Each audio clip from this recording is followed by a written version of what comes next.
Oops.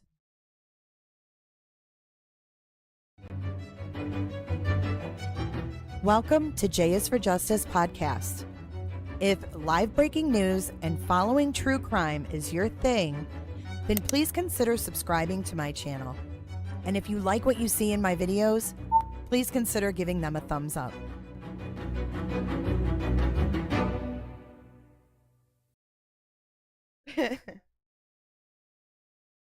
Hey guys, welcome back to J is for Justice. I am your host, Jay. I hit the wrong button. I forgot to hit the intro, y'all. Welcome in, welcome in. Good morning, good morning. I've got a news story. We're not going to be on here long, guys. I wanted to share this, though, because we have so many Tennessee listeners that hopefully, if they don't catch the live stream, they will catch this replay, because this is the weirdest thing I've ever heard about tracking drugs and such.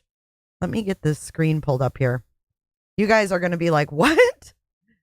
Welcome in, everybody. If you're a Tennessee resident, please do vote in the poll. We'll vote in the poll if you are or you aren't. I want to know how many Tennessee people we've gotten here. Check this out. I don't know if you saw this already and you live there, or if you don't live there. Let me know if you saw this, because I thought this was wild. It's in the water. It's in the water. What the I flashed and said, wow, pretty far out. I thought it was pretty far out. It's pretty far out. You guys are going to be like, what? Okay, so they're tracking opioids in the water in Tennessee. And they're tracking it down to neighborhood blocks.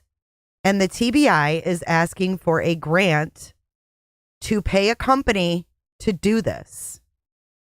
So we're going to get into that. Let's let some more people join. Let's give it a couple minutes. I know there's a lot going on the tubes. I appreciate you guys joining. Woohoo. Hey, Aunt Flo. Sit by the pool longer. Hell yes. Good morning, Angie B. Hi, Chris. I hope you're feeling better. Amanda, hello. Angie is a Tennessee lady. It's in the water. Yeah, it's weird. So is that what it is, Flo? I was wondering. You heard of it on Vice a few years ago? This is freaking weird. Hey, Amy. Good to see ya.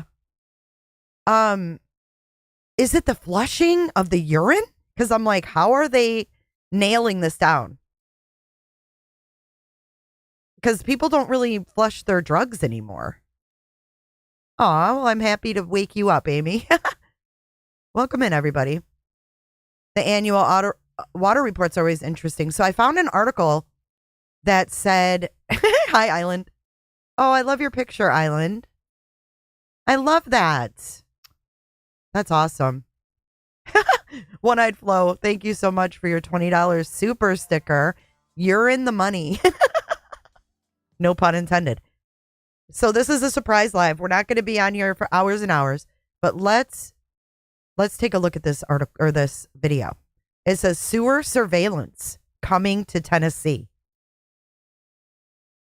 And new this morning, diving deep into the muck, trying to tackle Tennessee's drug epidemic. The TBI wants to monitor wastewater to find out what drugs are being used near places like schools. Nicole Smith joins us to break down this idea. Good morning, Neil. The TBI is asking for state funding to partner with a company that can track illegal drugs within a block of where they enter the wastewater system. TBI Director David Roush made the request to Governor Bill Lee during Tuesday's budget hearing. He says they want a pilot program with the company that tests wastewater for illegal drugs. He says they can lock in on specific areas to tell what drugs are in the system and even break down the type and amount of the drug. Roush says this is something being set up across the country, including near schools and colleges and communities that have concerns about illegal drug use and overdoses. He explained that, as an example, the drugs can enter the wastewater system after the dealer washes their hands or washes the instruments used to cut the drugs. Additionally, as we talk about law enforcement use, is if we have an area where we have drug complaints, we can have them test the water in that area. And they wouldn't be able to tell me the exact house, but they could tell me from a selection of 4 houses. And then our work on intel and observation, we would be able to tell where the house is. Oh, what? So from someone making drugs. Emily says against my rights. They can narrow it down to a house? Oh, yeah, because that funding's going to come from the state. Lady Tiger says, yep, it's very real. Starting to wonder if this isn't why where I am from, our water prices are ridiculously high.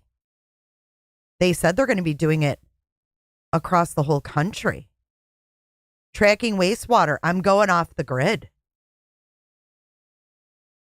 Music City.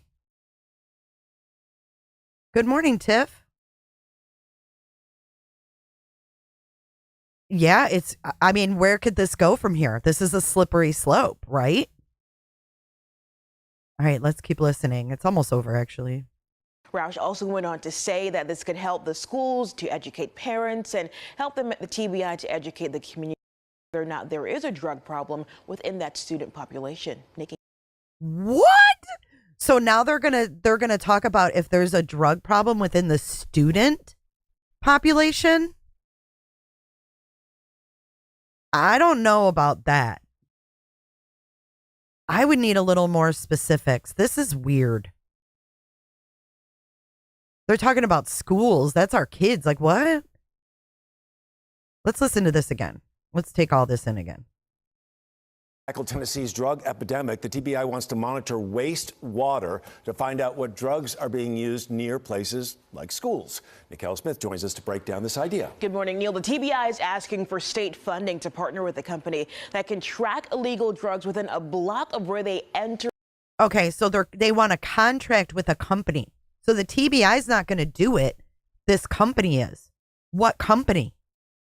Who's this company? It doesn't say. It just says the Tennessee Bureau of Investigations wants to track what drugs are being found in wastewater. I want to know what company is going to be doing this. Because now that, they're starting, we see a problem with the jails that are contracted out, right? Now we've got people testing water for drugs, nailing it down to a home. And this is a contract company. I don't know how I feel about that. The wastewater system. TBI Director David Roush made the request to Governor Bill Lee during Tuesday's budget hearing. He says they want a pilot program with the company that tests wastewater for illegal drugs. He says they can lock in on specific areas to tell what drugs are in the system and even break down the type and amount of the drug. Roush says this is something being set up across the country, including near schools and colleges and communities that have concerns about illegal drug use and overdoses. He explained that, as an example, the drugs can enter the wastewater system after the dealer washes their hands or washes the instrument. They didn't say a drug, someone making drugs. They said dealers. Dealers washing their hands. How much would have to be on your hands for it to show up when you wash your hands? What if they get it wrong? It's a giant piss test. Emily says they're going to use this to take people's kids. Shell says, what is this going to do, though?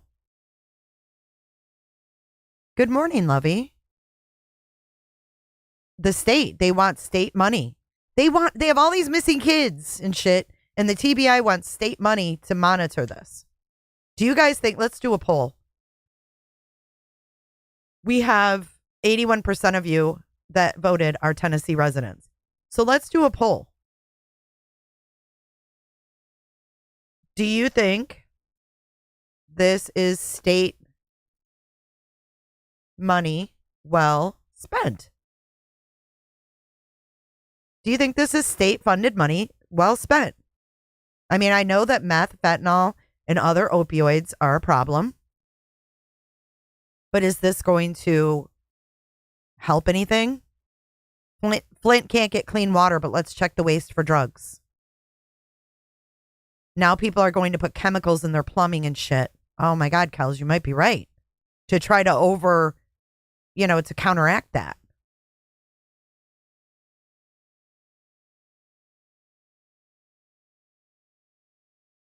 Instruments used to cut the drugs. Additionally, for, as we talk about law enforcement use, is if we have an area where we have drug complaints, we can have them test the water in that area. And they wouldn't be able to tell me the exact house, but they could tell me from a selection of 4 houses. What? And then a selection of 4 houses? What are you going to do then, dude? Are you going to raid those 4 houses? Are you going to watch those 4 houses? What are you going to do? How are you going to narrow down the 4 houses? They're going to watch them. They're going to watch them.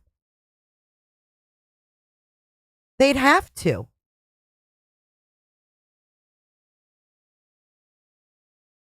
They'd have to watch them if they go by 4 houses. Hey, Cricket Day. complaints, we can have them test the water in that area. And they wouldn't be able to tell me the exact house, but they could tell me from a selection of 4 houses. And then our work on intel and observation, we would be able to tell where the house is. Roush also went on to say that this could help the schools to educate parents and help them at the TBI to educate the community whether or not there is a drug problem within that student population. Nikki. The truth. Oh, God. All right. That's where that ends. I did pull up the actual hearing. Let's pull up the actual hearing. I agree with y'all. It's weird as shit.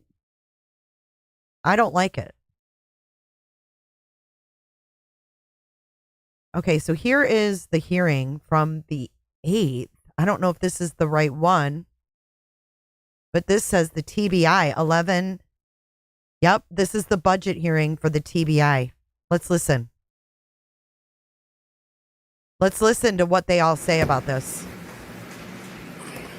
We're going to listen to the TBI, their budget meeting. So let's see what the TBI is asking for money for. Maybe it's just this drug thing. Maybe it's more. I don't know. But I've never watched one of these, and I think it will be interesting. Let's leave that on the bottom so we know. Tennessee Bureau of Investigation. This is 11/8. Oh, wait, that's 2023. No, glad we didn't watch that. They don't have the new ones? Shit.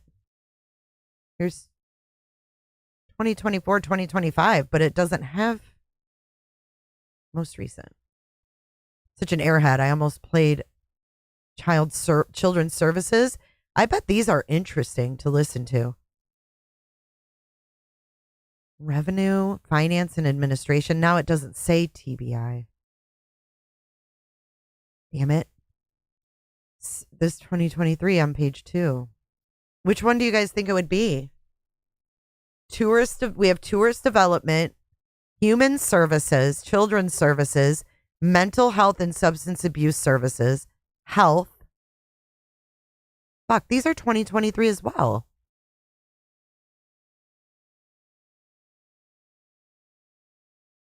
Am I tripping? I could have sworn that said 2024. Look at this.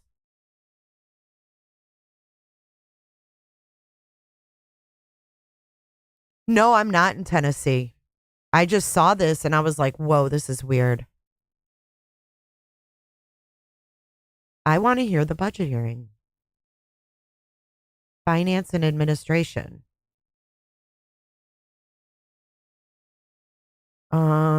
Division of 10 Care. General services. Would it be finance? This was on the 5th. Streaming, so please go ahead and silence all mobile. It doesn't look like. And positive. It doesn't look like the same people they showed. Kind of been looked.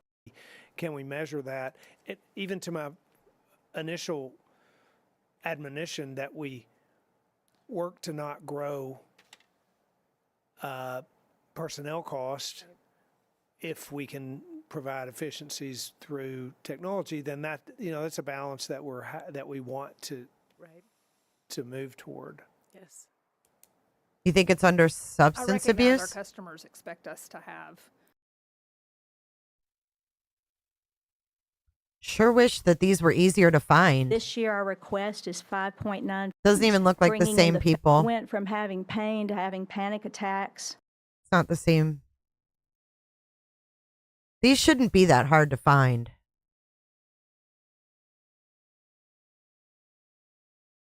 Oh, here it is. TBI, November 12th. Okay, that would make more sense because it came out. This is yesterday. I found it.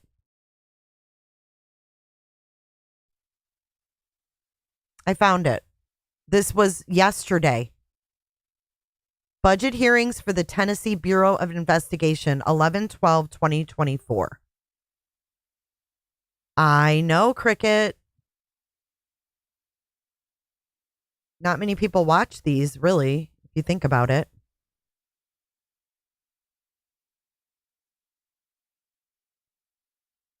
Remarkable things we're grateful for. And I may have botched that, but it's TDA. But they are present ever. So David Roush is the director of the TBI. He's the director, David Roush.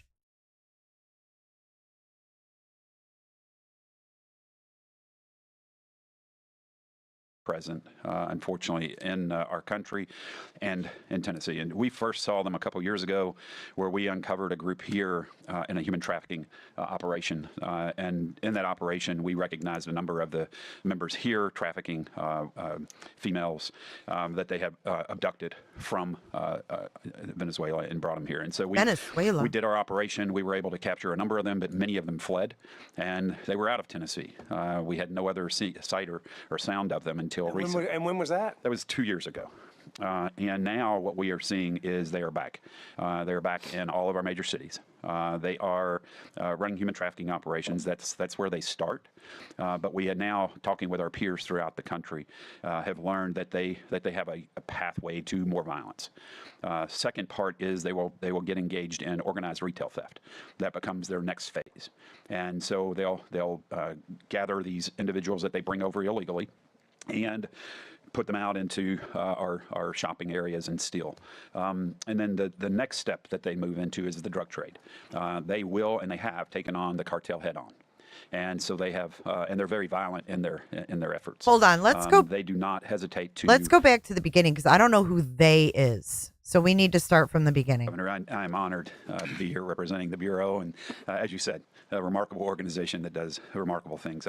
I'm here with our team, our Deputy Director, Brian Nealon, our Fiscal Director, Brian Senecal, and then our Policy Director, Patrick. So I want to start off this morning just talking about some concerning trends that we're seeing, and then I'll get into the specifics of the presentation. But we're seeing a few things that I want to raise to your attention, and that is, number one is with a Venezuelan gang that is being seen more and more prevalent. Trend de Argua, and I may have botched that, but it's TDA. But they are present, ever present, unfortunately, in our country and in Tennessee. And we first saw them a couple years ago, where we uncovered a group here in a human trafficking operation. And in that operation, we recognized a number of the members here trafficking females. Members that of what? Abducted from Venezuela and brought them here. And so we did our operation. We were able to capture a number of them, but many of them fled. And they were out of Tennessee. We had no other sight or sound of them until recently. And when was that? That was 2 years ago. And now what we are seeing is they are back. They are back in all of our major cities. They are running human trafficking operations. That's where they start. But we are now, talking with our peers throughout the country, have learned that they have a pathway to more violence. Second part is they will get engaged in organized retail theft. That becomes their next phase. And so they'll gather these individuals that they bring over illegally and put them out into our shopping areas and steal. And then the next step that they move into is the drug trade. They will and they have taken on the cartel head on. And so they have, and they're very violent in their efforts. They do not hesitate to attack their opponents in public in broad daylight. Recently, there was a video that they shot where they shot an individual, a cartel member, 31 times, broad daylight, on video, and posted it to social media. And that's the type of organization they are. They are very violent. This is a group that was created in gangs in Venezuela, in the prisons in Venezuela, and they are here, and they're in numbers here. And so we're watching. Are they here more so than they might be in other states? Is Tennessee a targeted state, or are they all over the place? They're all over the place, Governor. Okay. It's not just Tennessee. They are throughout the country, and so but we have recognized that they are in each of our major cities, and we're working with our partners and making them aware of what we're seeing in terms of their trends and the intel that we have on them. Great. Second is on violent crime clearance rates. As we look at violent crime clearance rates throughout the country, they are not in a good spot. The country is about a 30% clearance rate. In Tennessee, we're at 35% in our violent crime clearance. There are, I just was at a convening a few weeks ago with a number of individuals, practitioners, researchers, having a conversation about this, and there are some things that research shows works in helping increase the clearance rates. Of course, staffing, no surprise, is that, but the staffing in specific areas is what was interesting.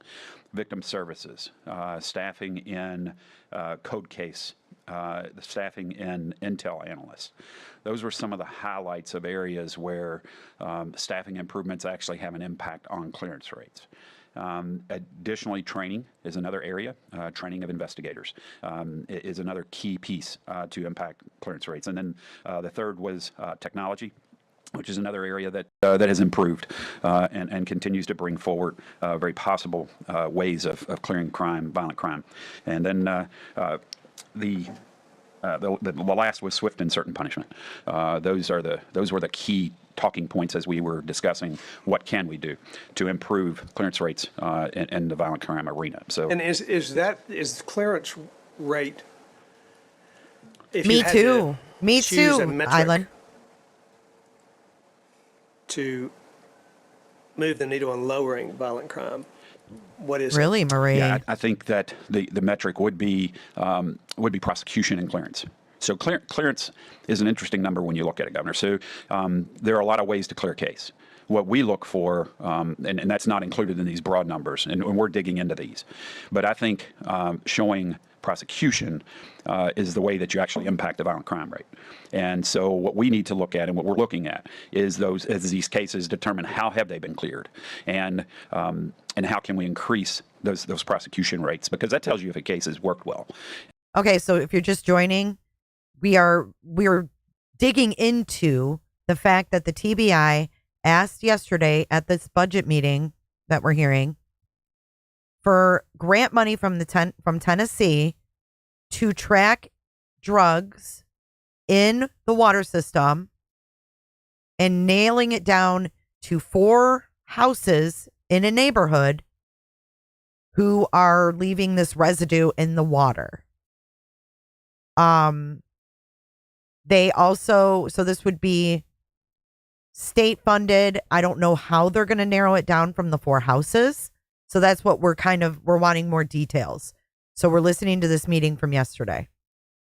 For the most part. But if the case is prosecuted, that means... This is the director of the TBI speaking about what they need money for coming up in the next fiscal year. No one's picking on Tennessee. This is a problem across the country. Tennessee just happens to be doing this, and we want to know more about it. That the investigation was done well. And so there are going to be cases that are cleared by exception because there's no longer a suspect, maybe deceased or other exceptional means. But there are, I think prosecution rates are probably the more refined way of saying how impactful we can be on violent crime. And so now I'll jump into our presentation. We'll start off with investments from this administration and the things that we have had that we've seen some positives on, and that is we're not understanding exactly what they want to do, so that's why we're digging for more information. I think the Beach Creekers have wells, so I don't know how that works. How would you get a probable cause to investigate which house? That's what I want to know about. That's what I want to know, how they're going to plan to do this, because this is something I've never heard of. First and foremost, of course, scientists. Everybody has a question and wants to know where we are in our turnarounds on evidence, and so we want to highlight the addition of the scientists. We had 50 scientists added, and so currently, evidence turnaround times, especially for sexual assault kits, which is the one that seems to get the most interest, and our sexual assault cases were at 45.4 weeks in August of 2022. With the addition of the 50 scientists, we have been able to reduce that to 13 weeks at the start of 2024 in October. So, and for context, how good is 13 weeks? And is that a level at which you feel like that it's appropriately being turned around? And is there some opportunity to continue to drive that number down? I think that the only way I think we'll tune that number down is more personnel. But here's what I see. My goal was, and the goal that we expressed was to get evidence turnarounds in all areas from 8 to 12 weeks. Okay. We think that's a reasonable turnaround time, better than anyone in the country. That's what I wanted to know. So yes, sir. Good. Okay. So, and then also we've seen reduction in turnaround times, as I mentioned, in our toxicology, forensic chemistry, and microanalysis. So our goal is to get all of it at 8 to 12 weeks. That's the goal. We think we can get there with the numbers that we've been provided. Salary modernization, that was huge for the agency, and the impact that it's had is, number one, we're seeing a lot more applicants for the positions, and we're seeing higher quality applicants, which are key. And that has been outstanding. We just recently hired a class of 30. That class had over 874 applicants, and they were quality applicants. And so we were pleased. We had to unfortunately say no to a lot of really good applicants. That's a good problem. And so we appreciate that. We are seeing that our openings that we have get filled extremely quickly because of the modernization that's been done. And we have much better retention. We're not the only folks we see we're losing at this point are those who are retiring, and so that's the vast majority of folks who are leaving, and they've earned that. And so we are in a really good space when it comes to that. Technology improvements. We've seen some amazing improvements in technology. Again, the examples of how we have utilized it. Rapid DNA was one technology that we were able to purchase.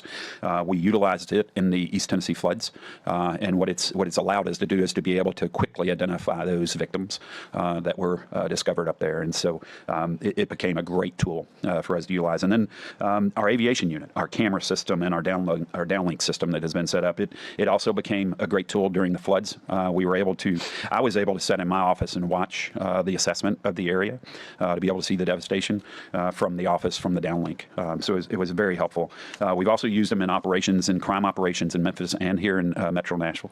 Recently, matter of fact, we just sent up a team this past weekend past with a couple of your team members up in the plane, and they were able to see firsthand the great operations that our team is able to conduct there. And two additional I want to mention are the Blount County deputy that was killed early this year. Our area asset was critical and key in the capturing of that suspect, and the trooper that was shot up on the interstate. Again, the aviation unit was key in the apprehension of those suspects, and so it's become one of our really great pieces of crime fighting for the state. All right. On to our ask. So, as you know, Governor, we are government is primarily a service organization, and service doesn't happen without people. And so I recognize that the challenge of always adding people is challenging. But in order to accomplish the missions that we have, personnel are absolutely necessary. As I described the Bureau when I first arrived, and when you first arrived, boss, it was a malnourished, very thin, very, very challenged organization, working really hard, doing great things, but very limited. This administration and the General Assembly has helped us put meat on the bones and muscle on that meat, and so it's been great. However, we still have some needs that are in place. When I did the assessment and our team did the assessment, initially we discovered that we needed 124 additional positions for the Bureau. In 23, that was the assessment. We had 53 authorized positions that year that left us with 71 in 24. We had 31 authorized positions then, leaving us at 40.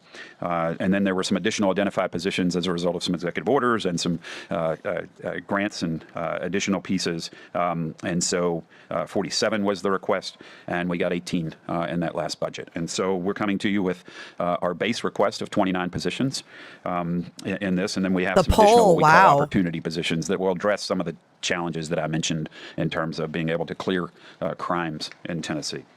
So these positions, at the top of that list is our victim services. We mentioned the impact that victim services has on clearance of crime.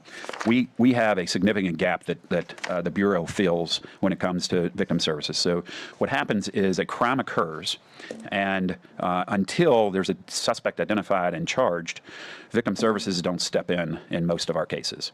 So the DA's services don't happen until there's a charge. There are a lot of cases that we work that from the time of notification till time of charge, there's a gap that exists. And that's where we've had two. So that would mean that Chris and Katie have not been offered victim services from the TBI. I mean, could they have been offered victim services from Sumner County? Maybe. But it sounds like TBI, he's saying there's a gap in victim services, which means you get a victim's advocate. They guide you through the process. And he's saying there's no victim's advocate until they have a suspect. It is interesting.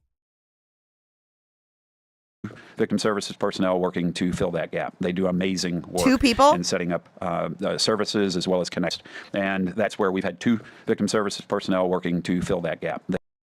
They have two victim services people? They do amazing work in setting up services as well as connecting to needed services for those victims. We were reduced to one because the grant ran out on one, and so they were I'm sorry, but victim services should be a fucking priority. They're down to one to handle all the victims in Tennessee through the TBI. Wow. We have that challenge as well, and so we've been able to hold on to that position. But the hope is that we fill this with this request. In addition to adding 2 additional, so what we're looking for is 4 total positions that will give us the opportunity to cover the entire state, 1 in each of our regions. That we break the state down in 4 regions at the TBI. And can you imagine being a rape victim? Can you imagine being the victim of a rape? And the TBI has to tell you, sorry, until we catch the guy, we can't help you. That's effed up. Thank you, candy wrapper. Wow, that's a problem. of course, as seen on the graph there, the work that they do, the effort that they have put forward, and the number of people that they serve continues to increase. So the crime processing a violent crime, clearing it, the victim services piece of it is important because of the information you get from the victim initially. Is that what really, I'm trying to figure out how each one of these affects clearance and or mitigation of. Absolutely. Yes, sir. So what happens is once that victim services immediate connection with those victims, it lets them see that we care and we want to help them. And then in turn, they want to help us. And so it opens up that communication path where many times if you don't have that initial connection, you don't get the information that you need. Yeah, gotcha. Next on the list is analyst, intel analyst. We're asking for 7 of those positions. And yeah, because wouldn't that help to have a victim's advocate talking a victim through things to kind of get more information for the case and for the DA? I would imagine that's got to be pretty frustrating for a DA to be like, I can't communicate. I can't help this person until we have, that's messed up. They should be immediately with a victim's advocate and building the case until they get that suspect, in my opinion. In various parts of our operation and divisions. Again, these are force multipliers for our agents. These intel analysts do all of the groundwork, if you will. They're out there scouring the open source information. They're pulling history, criminal information for our agents so that they're able to more focus on the task at hand of actually finding the individual rather than doing the research piece. These analysts are critical and key to that effort. Again, an opportunity to affect violent crime because it shortens the time frame for an investigation, it enhances the opportunity to catch a suspect in a quicker pace. Therefore, clearing a case, there are critical hours that have to be focused and investigated, and that's where they help us. Is they take that burden from the investigator to be able to critically move forward in identifying a suspect and catching that suspect. Our need is in our HT unit, in our complex crime investigations, in our cyber investigations, and as well as a number of other very serious investigations that we're involved in. Cyber is an increasingly problematic crime. Obviously, that's cyber doesn't crime need to be said. But listen is up. this where you attack that primarily, or you have a special unit? Yes, sir. You gave us a special unit in our past budget, and I'm going to talk about some of the advances. This coordinates with that. They coordinate closely with those. Yes, sir. Okay. Next up is the aviation unit. We're asking for another team, 4 full-time positions. Again, we talked about some of the advantages already of aviation, flood assistance, missing persons, suspect apprehension, our crime operations. In 23-24, they flew 182 missions, but there were 100 additional requests we were unable to fill because we didn't have enough teams to go up and fly. It's a critical need as well because of our succession issue and training needs. So as we look at a team, it's not a plug and play. So it's not that, I can train someone and to be a pilot and then all of a sudden they're able to fly missions. The training actually is about anywhere from 3 to 3.5 years to get them prepared to sit what we call in the left seat, to be able to fly that aircraft in a tactical mission, to be able to understand what they need to do as they're up there flying. It's different than just flying from point A to B to drop someone off. It's really a tactical understanding with a policing background and understanding of what those in the back seat. I wonder how much those people get paid. Aviation. What they need in terms of the operation of the aircraft. I bet they make big bucks. Next is TBI police officers. We're asking for 5 positions here. These are critical for infrastructure protection. I'm sorry, back on aviation, How many positions do you currently have there? So we currently have 14. Is that aviation? No, that's No, aviation. That's not. I was going to say we don't have that many. Yeah. One team, right? We have one full-time team, and then we have some. How many people is a full-time? That's 4. 4. So we have 6 total. Does this guy even know anything? He thought that 14, he's like, I was going to say we didn't have that many. There's so we had 4 that fly on the mission. So you have the pilot and the co-pilot, and then you have the 2 techs. Okay. And so we have 5 full-time positions, or 6 total, 5 that are in the plane, 1 that is an admin assist. Okay. On to the police officers, and then to answer that, we have 14 currently. But they are critical for our infrastructure protection. We have Memphis and Chattanooga offices that are uncovered at this time by that protection. Currently, our admin assistants and our agents that may be in the office are the ones responsible for that at that time. And so we're looking for the uniform presence in those 2 spots. And then also, this team does our background investigations, and so they're requests that come from your office as well as requests within our own organization for backgrounds. They cover those backgrounds for us. There's been a huge increase in our background checks over the past several years, and they are absolutely critical as well because we're utilizing them more for a uniform presence at the operations that we do on the ground. So when we're doing search warrants, we want a uniform presence. We have them present with us in those. Next is our Medicaid Fraud Control Division, probably the best bargain of all of them that we put forward, as the federal government pays 75% for personnel that we have in that division. And so we have 2 needed pieces there, 2 personnel, and their cost is about a half a position. They are the biggest return on investment that we have. Medicaid fraud recovered over $230 million in the last 4 years. Those are funds that come back to the state and are important. And basically what these do is, and why we need these, is we have been recently given the authority to do proactive work in this grant from the federal government. And so these 2 positions would help us in identifying proactively those who are potentially abusing the system. Okay. Next is operations. As with anything, the lights don't come on unless you have support personnel. As I like to describe our support team as the natural reaction of the body. That it's the things that make the lungs breathe. They're the ones that make the heart beat, and that's the critical part of these professional staff that we have. We have needed frontline personnel have been added, and you all have been gracious with that. But the support roles have been exacerbated. It's much more aware. We are overwhelmed in this space with attorneys, human resources, public information, a number of these areas.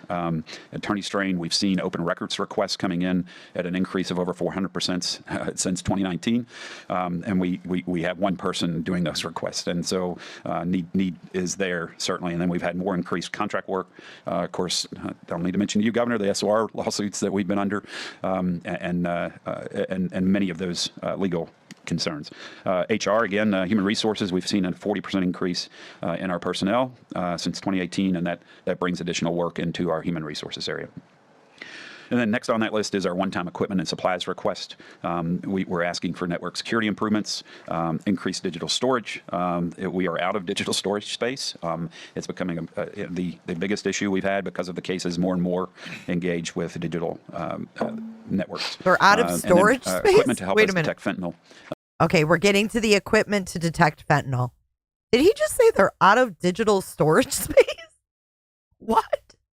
How does that happen? I'm going to put him on regular speed for the fentanyl thing. Here we go.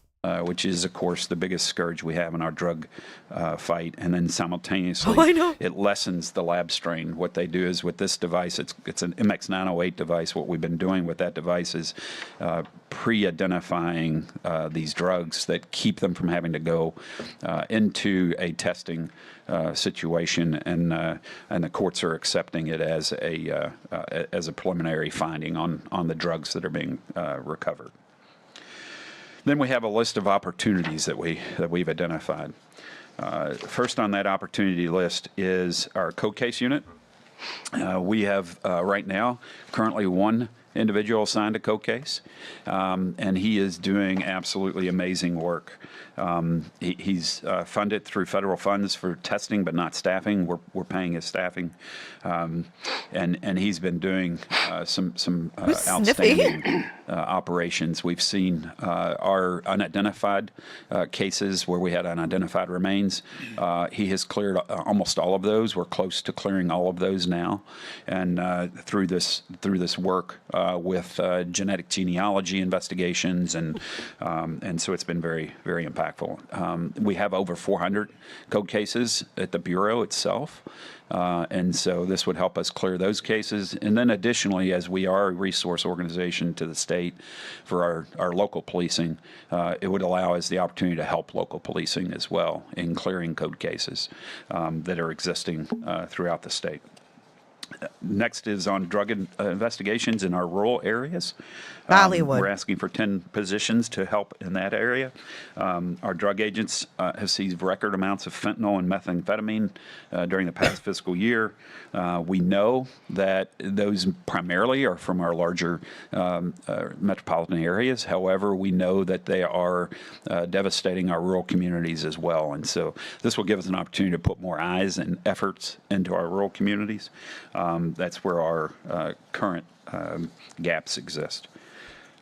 Next on that list is ICAC and missing persons. We're asking for 12 Where is this positions fentanyl there. thing? Where's the drug Both of these tracker? areas, unfortunately, have increased in terms of need.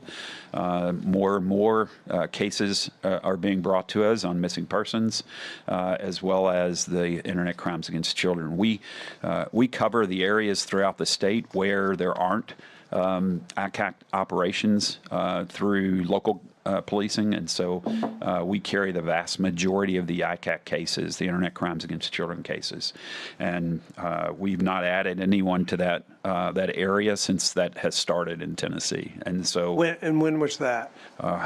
2000 and well, it started about 2011. Is this primarily how how does that work in our state? So the primary the primary organization for the grant that comes into the state from the federal government is Knoxville. So my former agency is in charge of the grant that comes in, and then we are affiliates. Now the thing with affiliates, they have affiliates throughout the state, but when it comes to areas that aren't covered by an affiliate, we are the one responsible one, not Knoxville. So we're responsible to cover those areas where an affiliate doesn't exist because we are the state agency. So it's an odd setup, and so there's, but that's the setup that we're in. And that grant is the primary funding and the primary, source of addressing internet crimes against children from a law enforcement standpoint in the state. I suppose we have, we do have, I know, but coordinated efforts with nonprofits and agencies that are working on that. That entire issue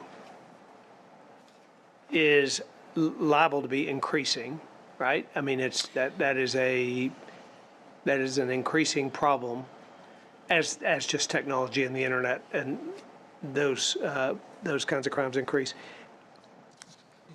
Do we feel like we have a strategy for that, and are we executing? I mean, this is obviously part of your strategy. You want more people. I don't know what portion of them are going to be focused on missing persons and which ones are on crimes against children. I'm very sympathetic to, and I mean, all of these issues are really, really important, but those are some of the most horrific and do the most long-term life damage for someone. So how we can understand the strategy and the approach that we have to attack that, I want to make sure I understand it, and that we consider this request, but also understand that we're that we have a handle on how to address it. Absolutely. And what I can do is make sure we get you a clear briefing on that. Obviously, I know we're short on time this morning. Yeah, that's right. But we'll make sure you get a clear briefing, Governor, on what the strategy is to address this. And you feel good about it? We do feel good about it. We think that this will help us address the statewide issue that we have responsibility for. In the numbers, we've seen a 1,340% increase in child sex abuse reports from 16 to 23. So it is growing exponentially year to year. And that's awful. And you're right. The strategy has to be very specific. The strategy has to be very coordinated. And we believe we have a strategy that will do that. And absolutely happy to brief you on that as we move forward. I'd like to just know more about that. Yes, sir. Absolutely. Next on the list is real-time crime centers. So what we're seeing throughout the state is municipalities are creating these real-time crime centers. Where is this thing about the water, of information and information sharing, but also great opportunity. When the Bureau was created back in 1950, one of the original missions we were given is training of local law enforcement and investigative tactics and techniques. And so we've been doing that. This would give us the opportunity to enhance that training that is clearly needed and necessary for investigations throughout the state of Tennessee. So we've had this past year over 100,000 contact hours where our agents, our training team has trained not only internally but externally. We train a lot of external partners in investigations. This would give us an opportunity to do more in that space. The last person I'll ask is on elder financial abuse prevention. We're asking for 10 positions there. This past legislative session, they gave us the hotline that we have set up and 2 positions, 2 analysts to run that. It is the first step. We're starting to see calls come in already, very diversified in the types of fraud that is taking place against our elder and vulnerable adults. And so what this would do is give us the opportunity to have investigators in each of the region and have an analyst in each region to be able to support the calls that we're going to receive. We know it's already started, and that's without a whole lot of education. We have an agent assigned that's going to do the education, and so she's going to go out and train our partners in both the financial field, citizens, as well as law enforcement on how this hotline works and how it can be a great prevention. The key is in this is stopping the money before it's gone, because once it's gone, they then become, unfortunately, dependent on the state. And so what we could do is stop it before it gets lost. Then that way we can reduce those number of folks who are signing up to get state assistance and keep them on their wealth. When did the hotline start? October. You just got 2 people committed to it. 2 people is what we have committed right now. You guys don't like your governor? And then the last in our ask is an interesting program we'd like to pilot, and this is a wastewater testing pilot. Here we go. The concept behind this is pretty interesting, actually. Okay, here we go. I'm going to put him down to regular speed. This is the wastewater treatment. He calls it a pilot program. Came in, we sat in and observed a presentation on this new company that wastewater testing is not unusual. New company. But the way they do it, what they're able to do is to lock in on specific areas to be able to tell you what drugs are in the system. And specifically the type of drug and the amount of that drug that's in the system. And so what they do is they can go lock it in as close as a block of where that issue is. They've been setting up throughout the country. They've done projects at schools. At high schools, at colleges. What's the name of them? In communities where there is concern about drug dealing and drug use. It really becomes more of just an enforcement. It's not just enforcement, but more of a education and prevention effort. So this really, while we're asking for it, this is something that's going to impact many of the state organizations that. Is this just for statistic purposes, or are they going to be handing these statistics over to local LE in those municipalities? That's my question. Are dealing with our drug epidemic, everything from health, mental health, TDEC. I mean, all of us who are in this fight, this would be something that would potentially give us a better understanding prior to the overdose deaths. What is the evidence? Tell me a little bit like how this works. What's the evidence? Hold on. He wants to have notification before the overdose deaths? What? I thought this was about catching what? I thought this was about catching like dealers and makers. Let's listen to that part again. Education and prevention effort. So this really, while we're asking for it, this is something that's going to impact many of the state organizations that are dealing with our drug epidemic. Everything from health, mental health, TDEC. I mean, all of us who are in this fight, this would be something that would potentially give us a better understanding prior to the overdose What deaths. is the evidence? Tell me What? a little bit, like, how this works. What's the evidence-based response, and, like, what do you do with it? Yeah. So what they do is they go in and they test the wastewater. So, for example, at a high school, they'll go in and they'll pull that water and they will test it to see what's going on there, and they will be able to show us the amounts. So if say it's high use of marijuana, they'll be able to see that based on the output from an individual into the system. And so they'll be able to see that and be able to tell us what the concentration is. And then. Yeah, it's a big, huge drug test. It's a big, huge drug test. So they're going to take like a whole school or a whole college and drug test ultimately their pee altogether. What drugs are being prevalently used. So that then becomes a great piece for those administrators at the school to be able to educate parents and make them aware that this is an issue. It also then becomes an education for a tool for us to be able to educate that community on these drugs that are being used there.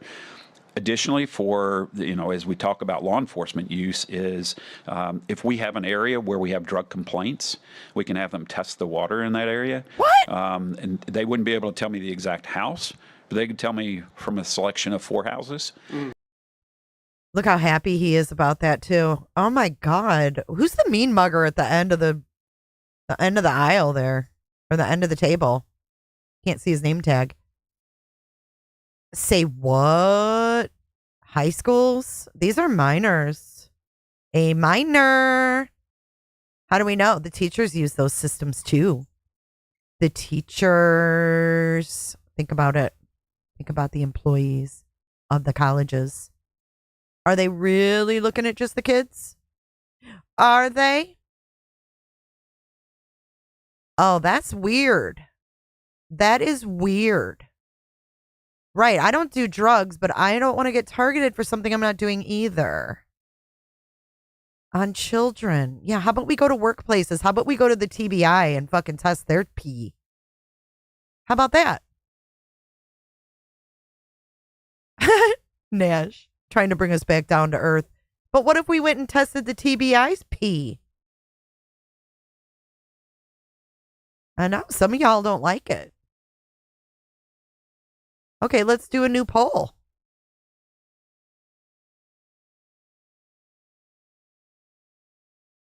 Hey, teacher, leave those kids alone. Do you agree with this sort of testing? Let me know. And then our work on intel and observation, we would be able to tell where the house is, and a lot of that comes from where they wash their hands, where they're washing their instruments that they're cutting the drugs with, and they'll be able to lock in on that location as a potential target to enforcement. And so the pilot is So yeah, a potential target to enforcement.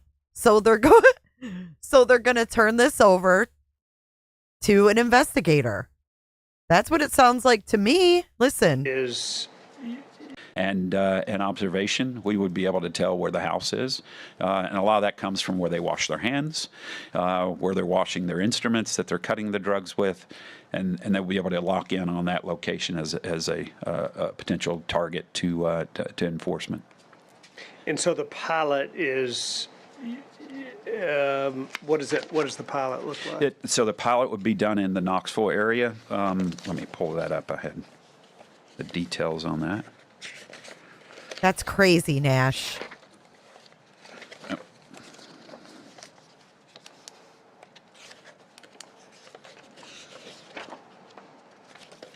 Wow, Amber. That's not right. All right. I have the details here somewhere. But you know what the thing is? You know what the thing is, Amber? While he finds his details, when you send your kids to school, they're property of that school, basically. So if they think they have a vape on them, they have every right to do it. And that's how it is. I remember kids' lockers getting searched at school. When you're at school, on school grounds, it's different. It's different. Presley says, I live in Tennessee, and I do not agree with this at all. Super Roro says, this is ridiculous. It's about spending to purchase this technology and coercive control over population.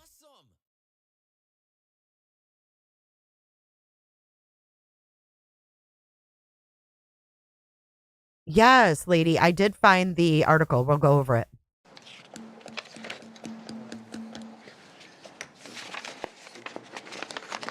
Find your deets. Well, just get to me later if you don't have it. It's fine. Yeah, I'm sorry. That's fine. Just show it to. Just get it to me. I'll make sure you get it. Yeah, Yes, sir. yeah. I thought I had it right here at my fingertip, but I can't find it. But those are their requests, Governor. So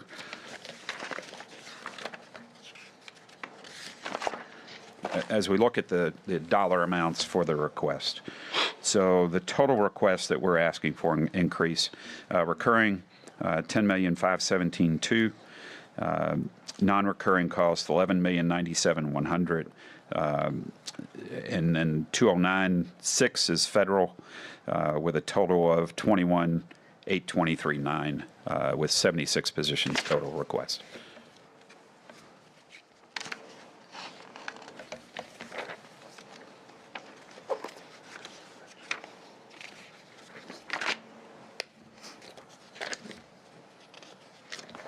They've already tested high schools, he said. They've already done it. You've been very thorough in explaining each one of them, so I don't This really have a lot company- of questions to you.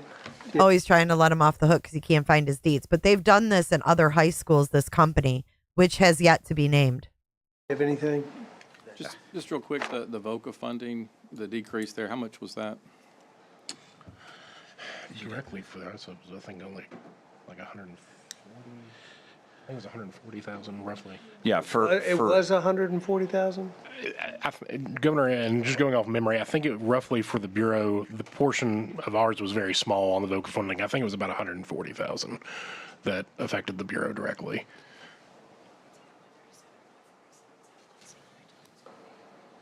It was a one victim service or witness coordinator grant. And I'm being told that ballpark is roughly right, 137, 147, something along those lines. Obviously, most of the VOCA funding is affecting non-governmental organizations, but we did receive at least one grant for that. And Governor, I found the answer on the wastewater. So it would allow us to do testing of wastewater plants for 30 weeks, which would include testing at 16 dorms, 12 public high schools, and 120 ad hoc at our discretion. At For their how long- how many weeks? discretion. Sorry. 30. Yep. It's in the water. Testing a wastewater plant. And Governor, I found the answer on the wastewater. So it would allow us to do testing of wastewater plants for 30 weeks, which would include testing at 16 dorms, 12 public high schools, and 120 ad hoc at our discretion. For how long? How many weeks? Sorry. 30. Yep. I saw an article about meth gators. I saw that, Ministry. Anybody got anything else? Great job. Thank you very much. Thank you, Governor. We appreciate it. Appreciate your work. Yes, sir. Thank you. Okay, so that's them asking for the money. God, I can't stand these government heads sometimes. But we have an article that I think Lady for Justice, I think, is the one that brought this to me. I've never heard of this before, but we have scientists use cell phones and sewage to pinpoint neighborhoods with drug users. And this is a Vice article. Let's look at this.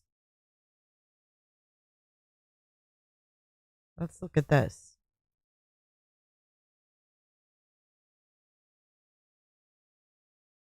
I know I said we weren't going to be on here long, but this is interesting shit. It's entirely possible to analyze literal shit to estimate drug use patterns of whole cities. In fact, as I've reported before, wastewater drug analysis, sampling raw sewage for traces of illicit substances, is common in parts of the world, including Europe, Australia, China, and parts of the U.S.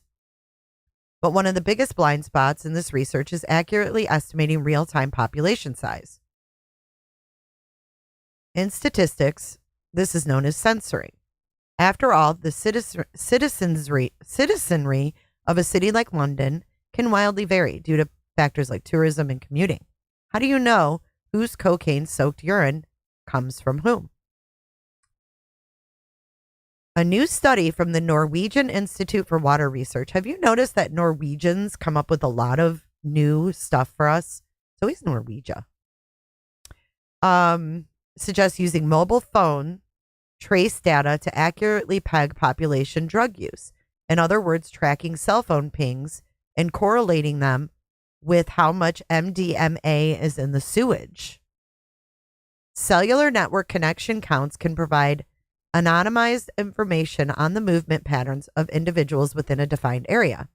So it sounds to me this is more broad, and now they're narrowing in more, because when is this article from? 2017. To test their theories, the researchers chose 13 narcotics, including amphetamine and Ritalin, MDMA, methamphetamine, cocaine, and even carbamazepine, a pharmaceutical that treats schizophrenia. Last year, samples were collected from Vestjorden Azovskap, a wastewater treatment plant in Oslo, Norway, that services about 600,000 people. And yes, I said Norwegia. That's my word now. It's Norwegia, not Norway. Samples were specifically taken in June and July because it would result in significant changes in the catchment population, illustrating a worst-case scenario. After running glass tubes of raw sewage through a centrifuge, researchers used a technique called mass spectrometry to filter the target chemicals by atomic weight. Blah, blah, blah. Let's see. They found MDMA and cocaine use went up on the weekend. Big surprise. But amphetamine, meth, and prescription drug consumption stayed steady during the week. This type of mass drug testing raises some privacy concerns.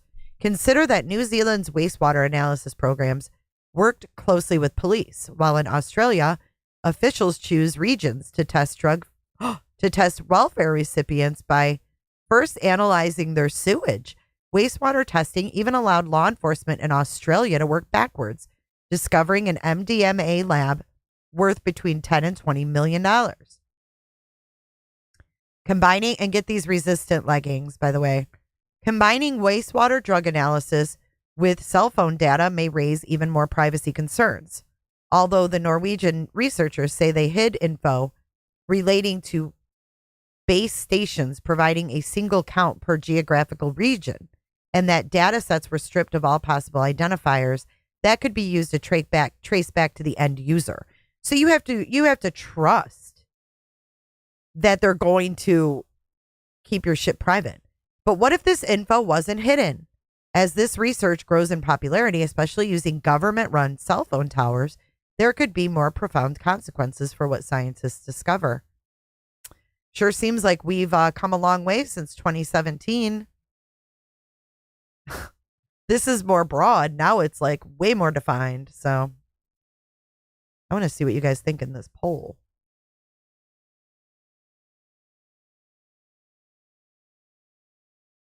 Yeah, I just don't understand where this is going to come from. Like, where is this going to go?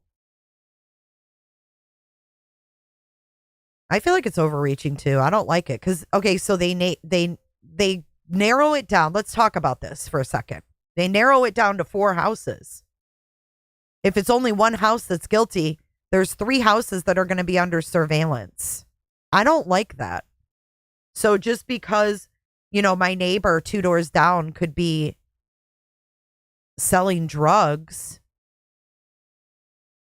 that means that I am going to be surveilled as one of the friggin' houses. I don't like it. But it's in the water. What the I saw this story today and I said, it's in the water. I heard that damn soundbite and I said, I got to go live with this because I've got way too many people in Tennessee. Let's watch the original. This is the here's one more clip. Watch this. So it's got your cocaine, opiates, your methamphetamine, cannabis, CNS depressants or benzodiazepines, and then a stimulant, which is your amphetamines. This is Sotoxa. Officer Evan Bruckle says he saw it at a Stop DWI convention and pitched it to Irondequoit police. Obviously, with the legalization of cannabis, we're starting to see an increase of drivers driving under the influence of not only cannabis but other drugs and a mixture of cannabis and alcohol. Officers can just take a small saliva sample, run it through the machine, and wait about 5 minutes. It's not an end-all be-all. This isn't a device where we're just sticking it in somebody's mouth at the beginning of when we stop them and say, oh, he's positive for cannabis, we're going to arrest him. And new this morning, diving deep into the muck, trying to tackle Tennessee's drug epidemic, the TBI wants to monitor wastewater to find out what drugs are being used near places like schools. Nicole Smith joins us to break down this idea. This is the original article The TBI is or asking video. for state funding to partner with a company that can track illegal drugs within a block of where they enter the wastewater system. TBI Director David Roush made the request to Governor Bill Lee during Tuesday's budget hearing. He says they want a pilot program with the company that tests wastewater for illegal drugs. He says they can lock in on specific areas to tell what drugs are in the system and even break down the type and amount of the drug. Roush says this is something being set up across the country, including near schools and colleges and communities that have concerns about illegal drug use and overdoses. He explained that, as an example, the drugs can enter the wastewater system after the dealer washes their hands or washes the instruments used to cut the drugs. Additionally, for, as we talk about law enforcement use, is if we have an area where we have drug complaints, we can have them test the water in that area. And they wouldn't be able to tell me the exact house, but they could tell me from a selection of 4 houses. And then our work on intel and observation, we would be able to tell where the house is. Intel and observation. So they're gonna watch. They're going to watch the house. I mean, I'm all for them busting these people, but this is my question. As far as illicit drugs, are they more so being made in another country like China or Mexico and then trafficked into the country? I thought all our drugs mostly were trafficked in. These fentanyl pills from China. How many people are actually making them? I don't know. I'm ignorant to these statistics. I don't know. Just like Bertolino. I don't know. But is it worth the cost? Right. Trafficking. Right. Testing piss water is going to prevent overdoses. Are the people overdosing at their drug dealer's house, or are they buying the drugs and overdosing elsewhere? Because that's what I see. How many people overdose at their drug dealer's house?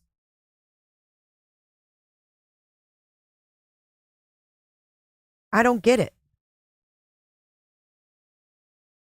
I don't know. Is this gone on anywhere else? Let's see, Nash. Wastewater drug testing.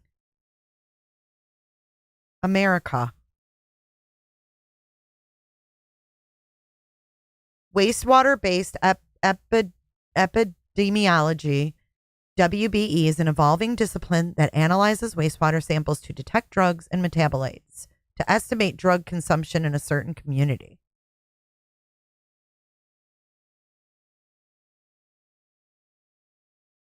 January 24, 2024. Nothing as invasive as is what I'm hearing, though. Here's a California bill. See, that's making wastewater treatment facilities test the water. That's not moving into neighborhoods. University of Colorado, wastewater tests can be a valuable tool. So they kept tabs on COVID with RP as well. Did you guys know that?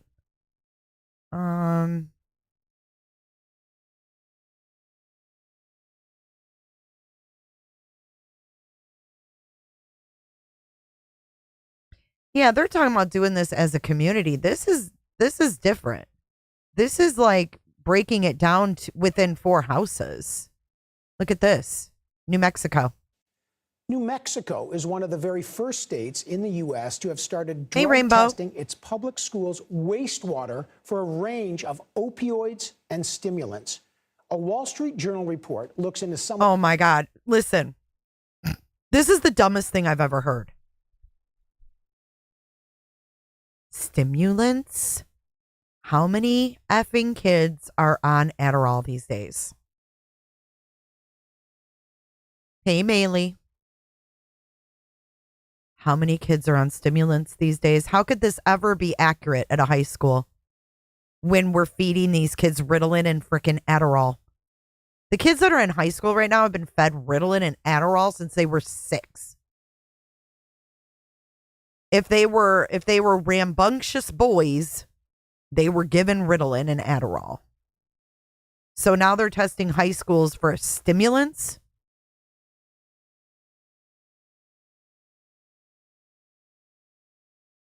It's stupid. Some of the data released earlier this month. Out of more than 36 high schools, cocaine was found in nearly 82% of campus communities. And many schools also detected opioids like fentanyl, oxycodone, and codeine. The author of that article, Sarah Randazzo, joins us now. Great to have you here, Sarah. And yeah, okay, but you said stimulants, dude. Those aren't, well, cocaine's a stimulant.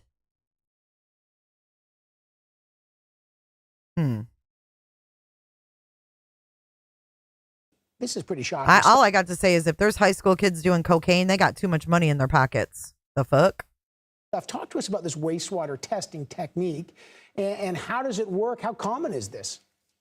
Yeah, so it's something that has been popular in the US, in Europe and Australia for a number of decades. But in the US, we really started hearing about it most since the pandemic. It was used to detect upticks in COVID. I don't know if you remember seeing, wastewater showing there could be a surge here. And so it was used for diseases like that. And then now the US is starting to realize, we can do the same wastewater technique to look for drug use. And New Mexico is one of the first places I've found doing this in public schools. And so they literally are testing anything that's flushed down the toilet, to be just frank about it. And so it could be from students, it could be from adults in the building, but over the course of an 8-hour period, they take multiple measures at each campus and then look for a whole range of drugs from it. Yeah, they're testing for everything. Now, we mentioned cocaine and opioids in the water, but give us a sense of what else the results found.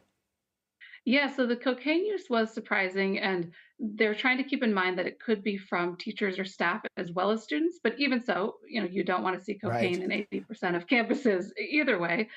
There was opioids that, could have come from legal prescriptions, but also opioids that are often misused. And so it's a little hard sometimes to parse that data as well, but also troubling to see opioids.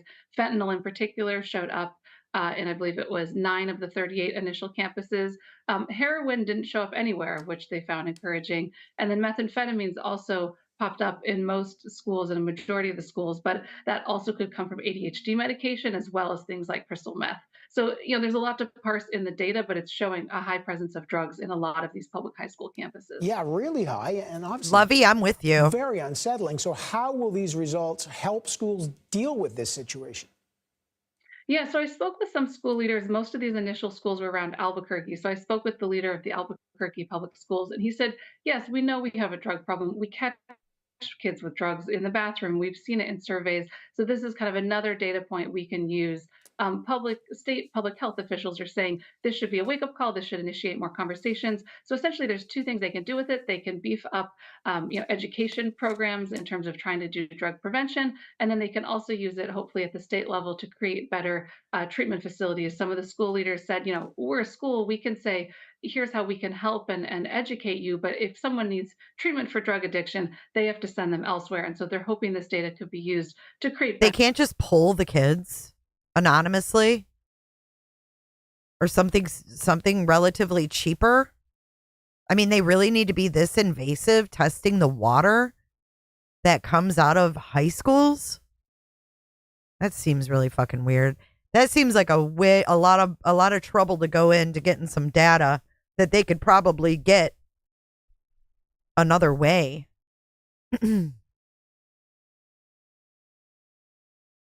Yeah, lots of people are on legal opioids for different reasons as well. This isn't even TBI, Cricket. This is New Mexico. No, I hear you, Grammy, and I'm hearing you. I didn't know he owned a business, but I don't think this would be plumbing or anything like that. I think this is a scientific group that they would be hiring.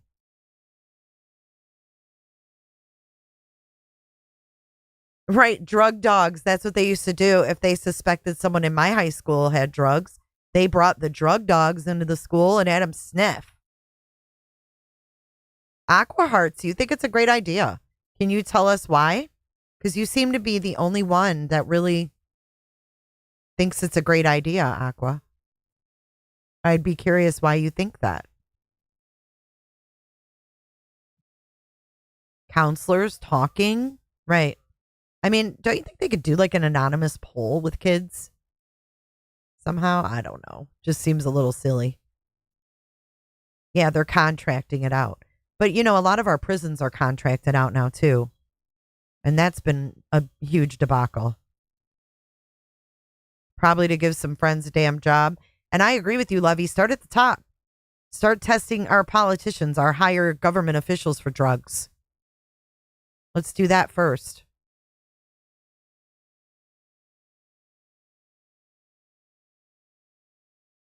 Weird. You think it helps get resources into needed areas? Well, why don't we just assume that we need those resources because we see people overdosing, right? We know there's a drug epidemic. We don't need this to educate kids. Bring in some recovered drug, users. Let them talk to the kids. God, do you guys remember? I just had a flashback to 5th grade. Do you remember, or 6th grade? Do you remember TOMA? Do you guys remember TOMA? My 6th grade teacher made us watch TOMA.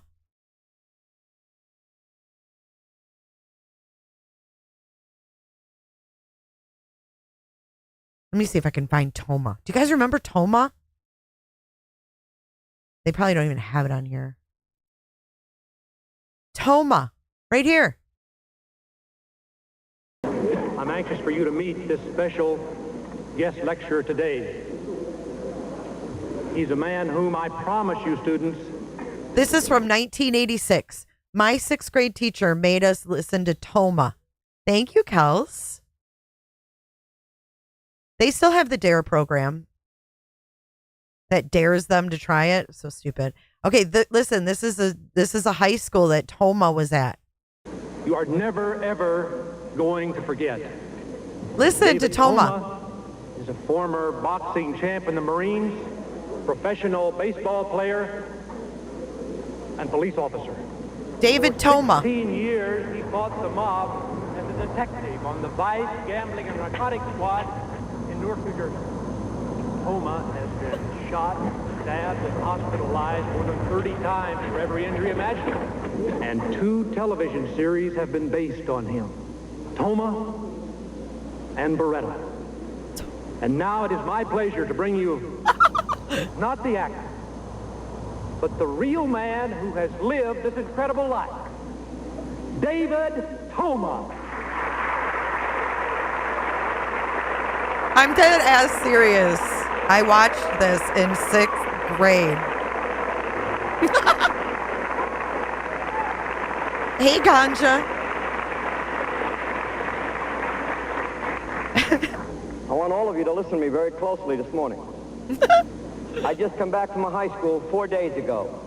4 kids are dead. They're dead in that high school. I would advise each and every one of you to listen to me this morning. When I'm done, I want you to walk out that door and do whatever you want with your life. It's your life. But before I start, I want you all to know I've been there. I played the game before all of you were born. I lost a 5-year-old son right in my arms. He died. Because of it, I became a drug addict. I know what drugs are all about. I lived with it all of my life. And I'm going to share it with you this morning. Listen closely. I want to talk to you about a subject the whole world is talking about. Everywhere I go, they're talking about it. And this many people understand it. A little thing called grass, reefer, Mary Jane, joint, stick, point, weed, marijuana, whatever you like to call it.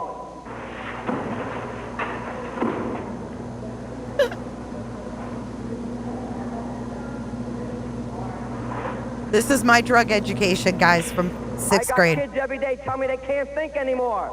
They're losing their memory. They're going numb. They can't feel certain parts of their body. A joint. That was our biggest concern back then. Putting in grass will blow your mind. But I want to tell you a little story of a kid I had a little while back in Baltimore, Maryland. Young boy, 19 years of age, on the street, completely naked. The cops pick him up, take him to headquarters. While they're in headquarters, they take the handcuffs off him, throw him in a cell. He's in a cell, he comes running at the policeman, he's hollering, I want to get out, I want to get out, I'll kill you. The cop walks away.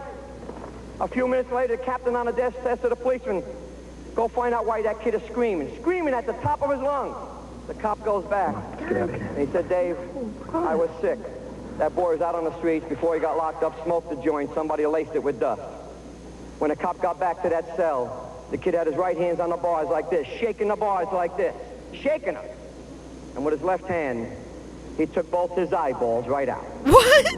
I happen to know the kid right now. He travels all over the country trying to help other kids. What? Why did it happen? Why that day? He'd been smoking pot for a long time. Why? You. They did. Thank you, Kels. Get out, you punk. Get out of here. Take it easy, man. Tell your parents I threw you out. Get out of here. All right, all right. Don't play with me. Don't play with your family.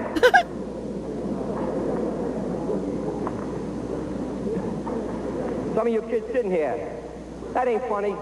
He needs help. I'm talking about drugs. He don't like what I'm talking about. You know he's doing drugs. He's got a problem.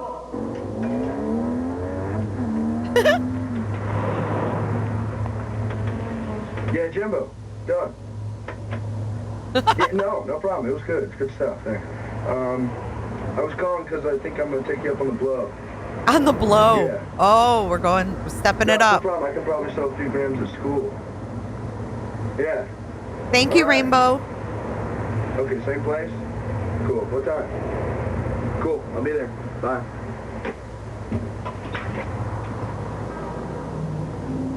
No one else watched TOMA, just me. That was TOMA's video called The Drug Knot. That was the CBS school break special, The Drug Knot, featuring David TOMA, Dermot Mulroney, Tracy Nelson, and Rance Howard. Directed by Anson Potsy Williams and David Valaire, best known for penning 62 episodes of Saturday morning TV's The Smurfs. Yeah, we went way back. But yeah, TOMA Talks. I'm glad I could at least find the guy because I could picture him in my head. But yeah, I wonder if TOMA's dead. Let's look up David TOMA. We always get in these rabbit holes. He's dead. David TOMA.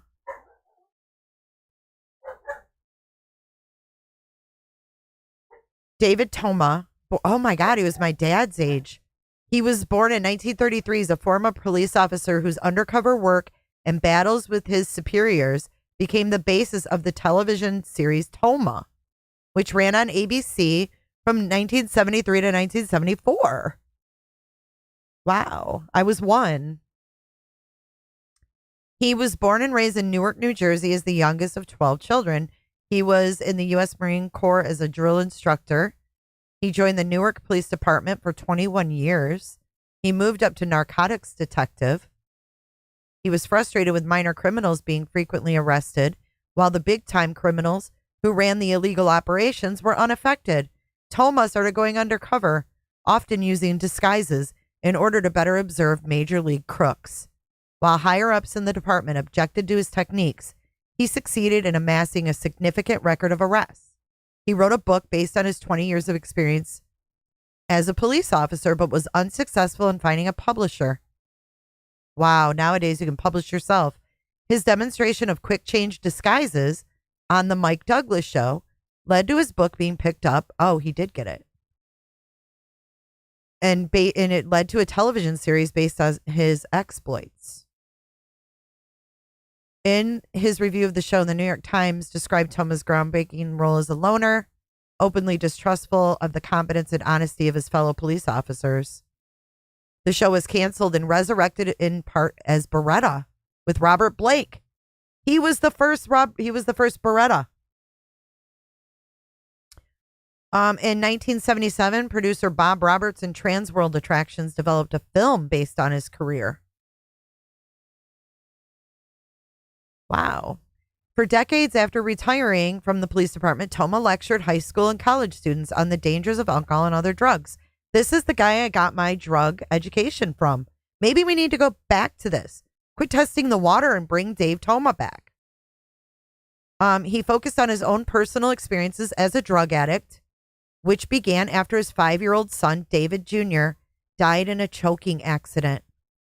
Doctors had prescribed tranquilizers to help Toma cope with his son's death. This guy is just like any other person who has got addicted to drugs. What a fucking amazing life this guy led. What a great thing to go on to do. We need people like him in our high schools. Poor guy. It's just like Austin Eubanks from Columbine. The guy survived Columbine, saw his best friend get shot right next to him. He got addicted to opioids because he was injured. He injured his arm after escaping Columbine, and he got addicted to it. His name's Austin Eubanks. He ended up overdosing.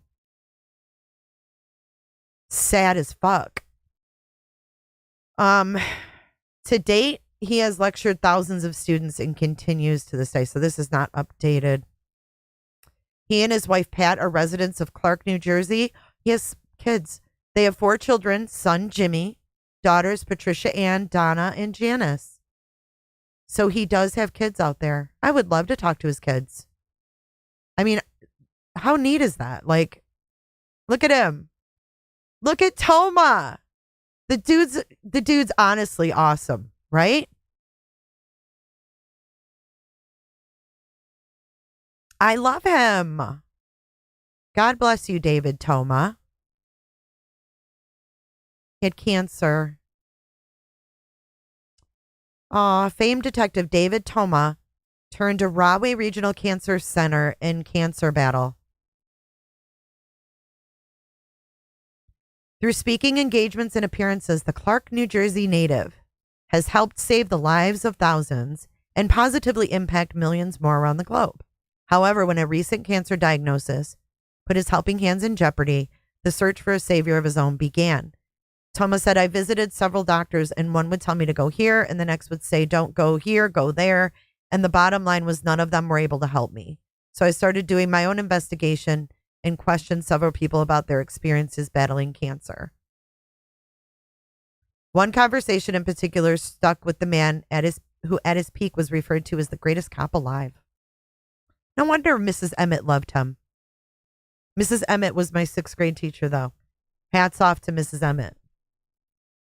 Toma has been speaking for 67 years, with thousands of lectures and counseling sessions to his name, and even more people whose lives he's been able to alter for the better.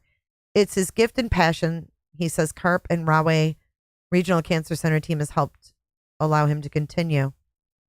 I wonder if he survived cancer or if that's what he succumbed to.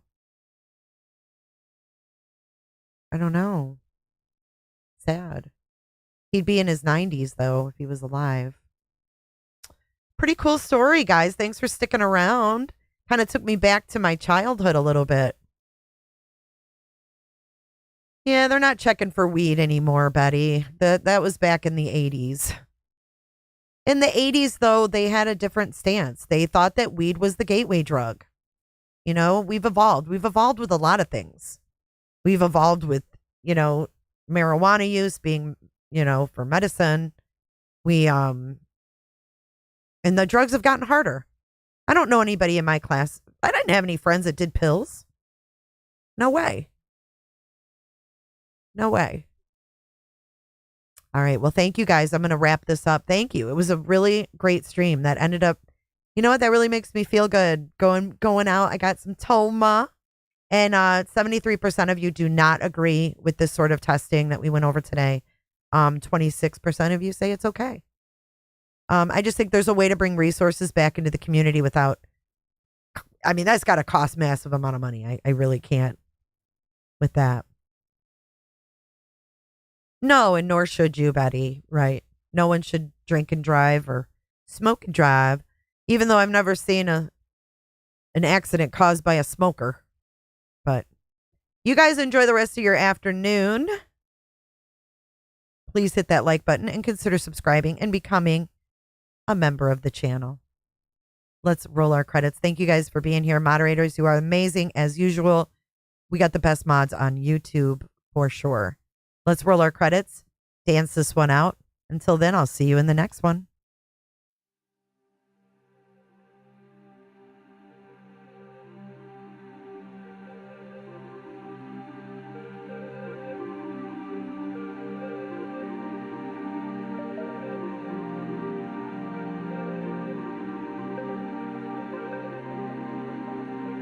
Thank you so much for watching. If you enjoyed this live stream or video, make sure to give it a thumbs up and hit that subscribe button so you don't miss out on my latest content.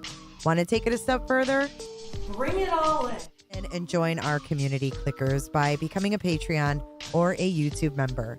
You'll get exclusive access to our Discord server, special channel perks, and much more. Until then, I'll see you in the next one. Click, click, click, click, click, click, click. It's real easy, man.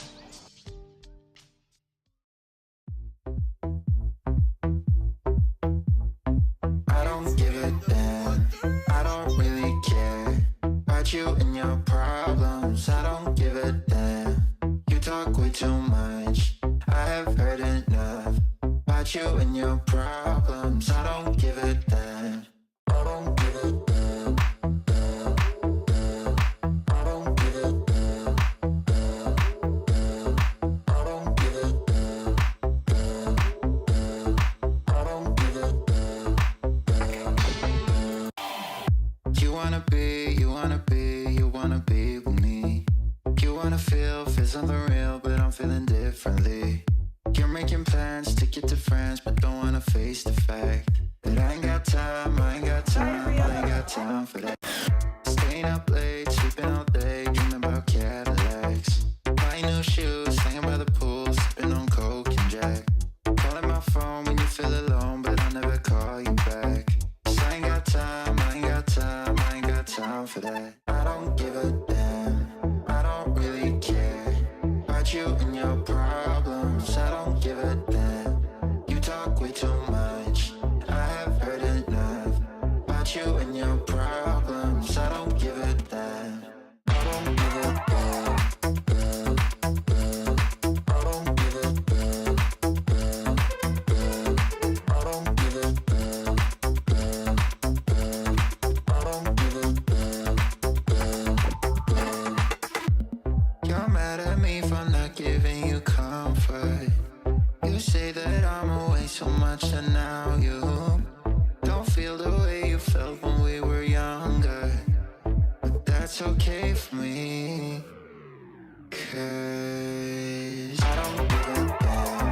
I don't really care about you and your problems. I don't give a damn. You talk way too much. I have heard enough about you and your problems. I don't give a damn. I don't give a damn. I don't give a damn.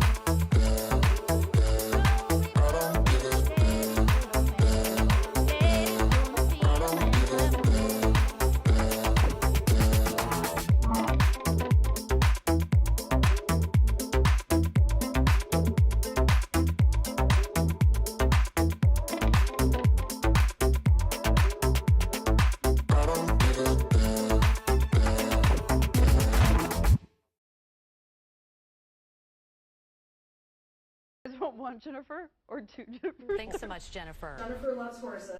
Bye, Jennifer.